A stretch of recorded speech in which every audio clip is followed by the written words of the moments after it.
말씀으로 하루를 여는 복된 새벽에 하나님께서 우리에게 주시는 귀한 말씀은 구약성경 시편 14편 1절입니다. 온라인 동참하는 여러분도 다 함께 성경을 펴주시고 같이 말씀 속으로 들어가 보실까요? 어리석은 자는 그의 마음에 이르기를 하나님이 없다 하는도다. 그들은 부패하고 그 행실이 가증하니 선을 행하는 자가 없도다. 아멘. 천지 만물을 지으신 하나님은 우주 만물 속에 하나님의 실존을, 하나님을 충분히 느낄 수 있도록 하나님을 계시해 놓았어요. 일반 계시, 특별 계시.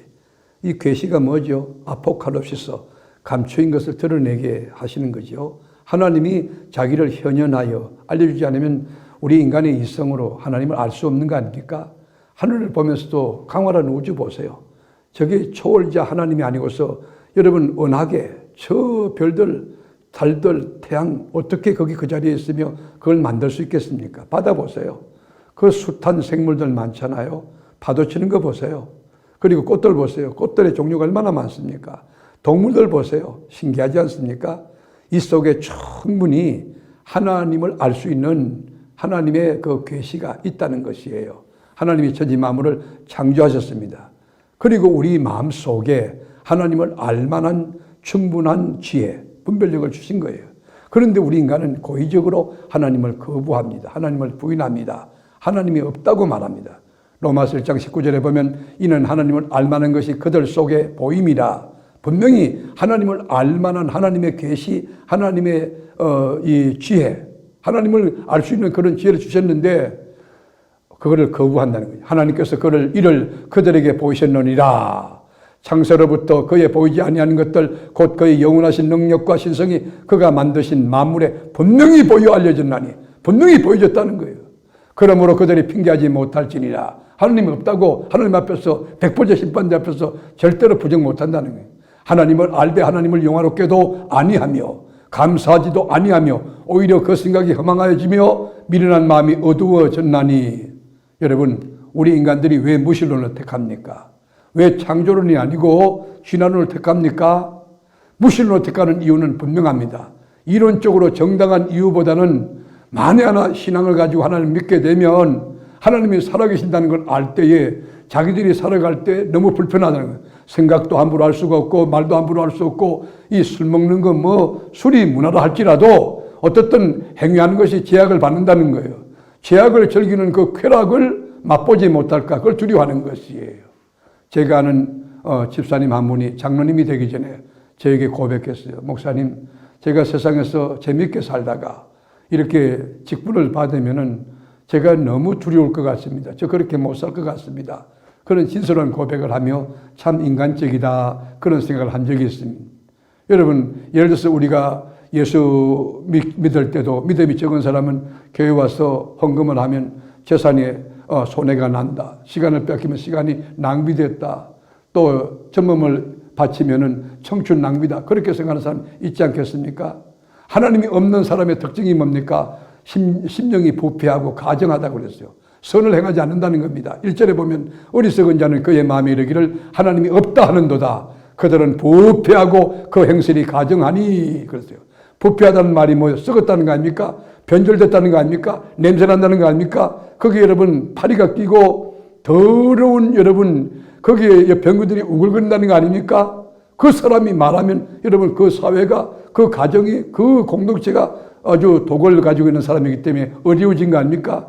가정하다는 게 뭐예요? 더럽다는 거예요. 추잡스럽다는 거예요. 유치하다는 거예요. 4절에도 보면 제약을 행하는 자는 다 무지하냐? 그들이 떡 먹듯이 내 백성을 먹으면서 여호와를 부르지 아니하는도다. 여러분, 죄악을 행하는 자들, 하나님이 없는 자들, 무신론자들이 뭐예요? 하나님의 백성, 언약의 백성들을 떡 먹듯이 먹는다는 거예요. 그러면서 여호와를 부르지 않는다는 것이에요. 우리가 떡을 먹을 때 고민합니까? 그냥 맛있게 먹지 않습니까? 아무 생각 없이 먹지 않습니까? 기쁘게 먹지 않습니까? 무신론자들이 하나님을 거부하고 부인할 때 하나님의 백성들, 예수 믿는 사람을 끊임없이 공격하고 박해한다는 것입니다.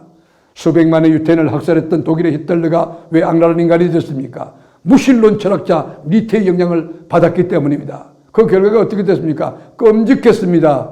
떡 먹듯이 내 백성을 먹는다는 말이 이루어진 거 아닙니까? 그러나 그들도 하나님의 임재 앞에 두려워 떨 수밖에 없어요. 여러분 15절에 보면 두려워하며 두려워하였으니, 오늘로 보면 두려움으로 두려워한다는 뜻입니다. 크게 두려워한다. 절대적인 두려움이 그 마음에 임한 거예요. 영계 환난이 오고 심령이 아주 두려움이 꽉 찬 것이에요. 앉아도 두렵고 서도 두려웠다는 거예요. 하나님이 없다고 믿으며 살 때 그냥 그렇게 끝난다면 좋지만, 하나님이 없다고 결론 내리고 살아도 언젠가는 하나님 앞에 서게 됩니다. 하나님의 심판을 받게 됩니다. 하나님 앞에 이제 아주 엄한 심판을 받고 지옥에 던져지게 되는 거 아닙니까? 그날을 두려워하는 것입니다. 무신론자들은 하나님의 백성을 핍박하면서도 그 마음속에 이렇게 하면 내가 죄를 받지, 하나님께서 가만두지 않지, 심판하지 하는 그런 두려움이 있다는 거예요. 니체가 말했어요. 신은 죽었다고 낙서장에 써놓고 그 옆에 다시 이렇게 썼어요. 신은 살아있을지 모른다. 그러나 내가 그를 인정하면 내가 죽을 것 같다라고 말했습니다. 여러분, 이게 바로 미친 짓 아닙니까?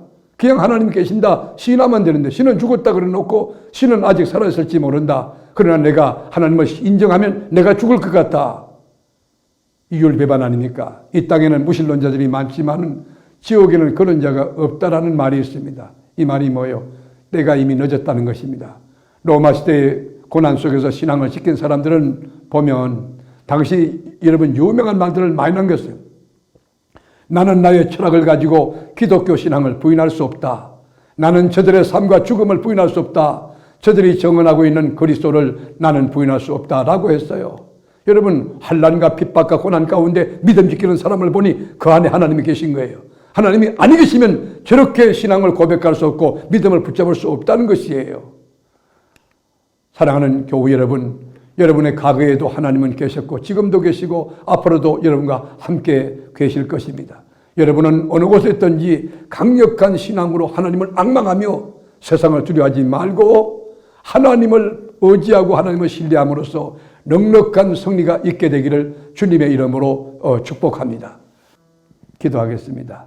하나님, 우리 앞에 어려움이 많지만 믿음의 주를 바라보고 과거에도 함께 하셨고 지금도 임만을 하시고 앞으로도 여호와 이레로 여호와 니시로 승리케 하시를 주님을 믿고 담대하게 용기 있게 신앙 고백하며 주님 붙들고 말씀 안에서 주님과 함께 사는 복된 저희들 되게 하옵소서. 오늘도 넉넉히 승리해 주시는 예수님의 이름으로 기도합니다. 아멘.